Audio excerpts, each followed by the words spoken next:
Hello guys, this is the numerical technique series part 4।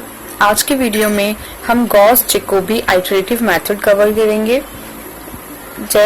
Iterative means एक ही चीज को बार बार करना, एक ही चीज को बार बार परफॉर्म करना, दैट इज कॉल्ड आइटरेटिव।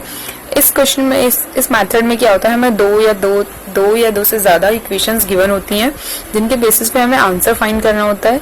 जैसे हमें गॉस एलिमिनेशन पिवोटल मेथड में पिछली वीडियोस में किया था, क्या होता था, इक्वेशंस गिवन होती थी, इसमें x1 x2 x3 की वैल्यूज हमें फाइंड करनी होती थी। ऐसे ही इस क्वेश्चन में भी हमें करना है, लेकिन इसके मेथड्स अलग अलग हैं, इसको सॉल्व करने के तरीके अलग अलग हैं। तो हम स्टार्ट करते हैं। Step first, ignoring the sign. हम पहले इग्नोरिंग द साइन इग्नोर करके फाइंड हाईएस्ट मैग्नीट्यूड फाइंड करना है of column first. Column first means column first कौन सा है, कॉलम फर्स्ट ये है, column first, column second and column third, and this is R1, R2 and R3। हमें column first में से मींस इसमें से कॉलम फर्स्ट में से हमें हाईएस्ट मैग्नीट्यूड फाइंड करना है, इग्नोरिंग द साइन, चाहे प्लस हो चाहे माइनस हो, बस हमें उस पर फोकस नहीं करना है, हमें सिर्फ हाईएस्ट मैग्नीट्यूड पर फोकस करना है। उसे फाइंड करके हमें एक्सचेंज करना है विद द फर्स्ट रो के साथ हमें एक्सचेंज कर देना है। तो हम पहले फाइंड करते हैं इसमें से सबसे हाईएस्ट कौन सा है, R2, क्योंकि R2 का जो फर्स्ट कोफिशिएंट है वो दैट इज 5, तो ये सबसे हाईएस्ट है, तो हम इसको एक्सचेंज कर देंगे विद फर्स्ट रो। तो अब हम फर्स्ट रो की जगह हमने लिख दी दिस वन, R2 ये बन गया और R3 ये बन गया।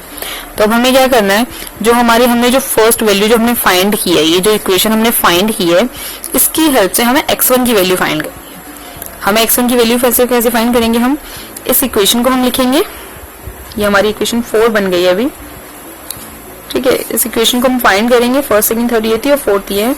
इस इक्वेशन को हम राइट करेंगे x1, हमें यहाँ पे से हमें क्या करना है, x1 की वैल्यू फाइंड करनी है। तो हम सिर्फ x1 को एक साइड रखेंगे, बाकी सारी चीजों को हम दूसरी साइड रख देंगे। 14, यहाँ ये माइनस है तो दूसरी साइड जाके प्लस, ये प्लस है तो दूसरी साइड जाके माइनस। तो x1 equal to 14 plus x2 minus x3 upon में 5, ये हमारी x1 की वैल्यू आ गई।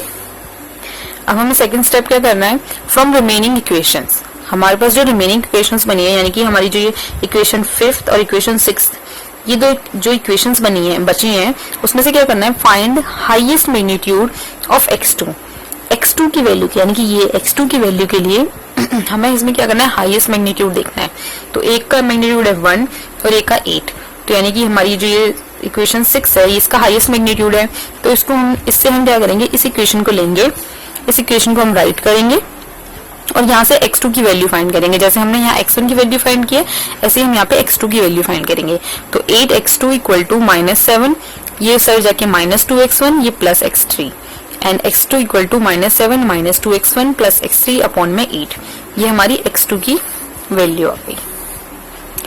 नाउ जो at last find equation for x3, अब जो हमारी एक इक्वेशन बच गई दैट इज इक्वेशन 5, इसको हम राइट करेंगे और इससे हम क्या करेंगे, x3 की वैल्यू फाइंड करेंगे। 4x1 plus x2 plus 10x3 equal to 21, इससे हम x3 की वैल्यू फाइंड करेंगे, ठीक है। अब हमारे पास x1, x2 और x3 के टर्म्स में इक्वेशंस हैं। अभी हमने वैल्यूज पूरी फाइंड ही नहीं की है, पर हमने x1 और x2 x3 की टर्म्स में वैल्यू फाइंड कर ली है। तो ये जो इक्वेशंस बनी है, इसको मैं नेम दे देती हूँ 7, 8 एंड दिस इज 9। 7, 8, 9 इक्वेशंस बन गई हमारी। अब हमें क्या करना है, इनके लिए वैल्यूज रखनी है। तो स्टार्टिंग वैल्यूज क्या होती हैं, starting values of x1 equal to x3 equal to x3 equal to 0।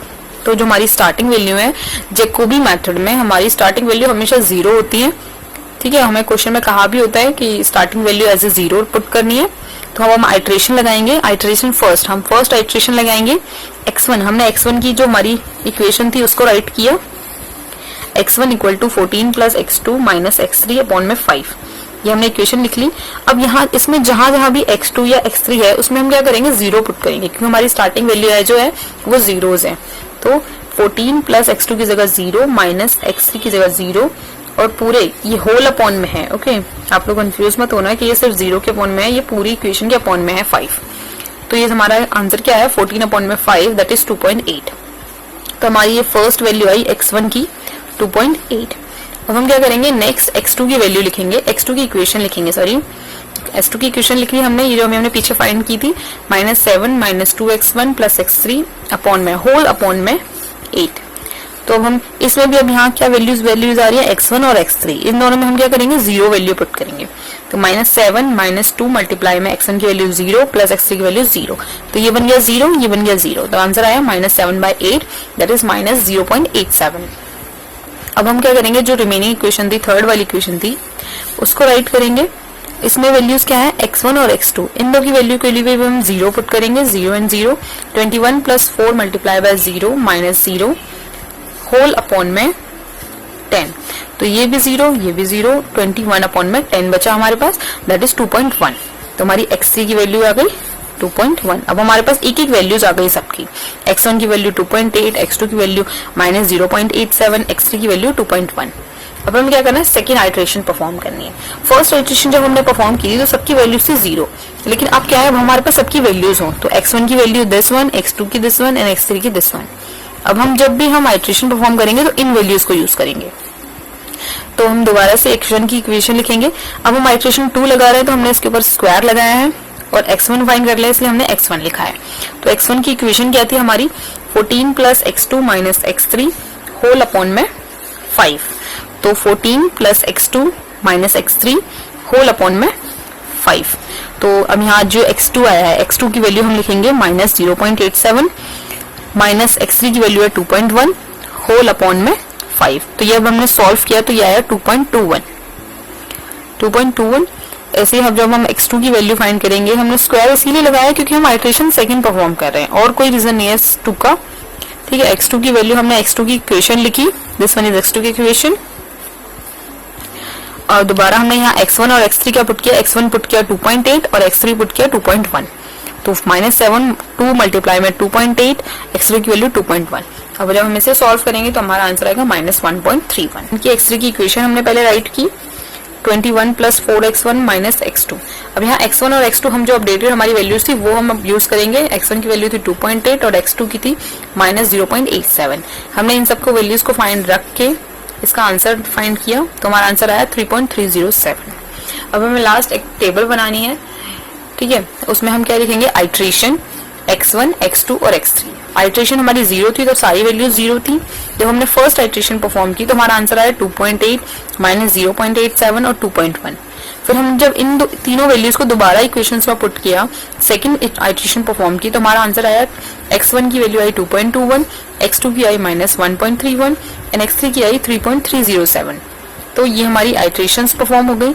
अगर हमें क्वेश्चन में कहा हो हमें 4 आइट्रेशन परफॉर्म करनी है या 3 आइट्रेशन परफॉर्म करनी है, तो हम दोबारा से अब की बार हम इन वैल्यूज को यूज करेंगे नेक्स्ट आइट्रेशन परफॉर्म करने के लिए।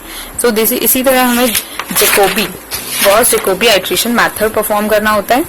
जैकोबी मीन्स हमारी स्टार्टिंग वैल्यू 0 0 होंगी और देन हमें जो हमारी वैल्यू फाइंड होती जाएंगी हम उसको नेक्स्ट आइट्रेशन में यूज करते जाएंगे। So thank you for watching the video.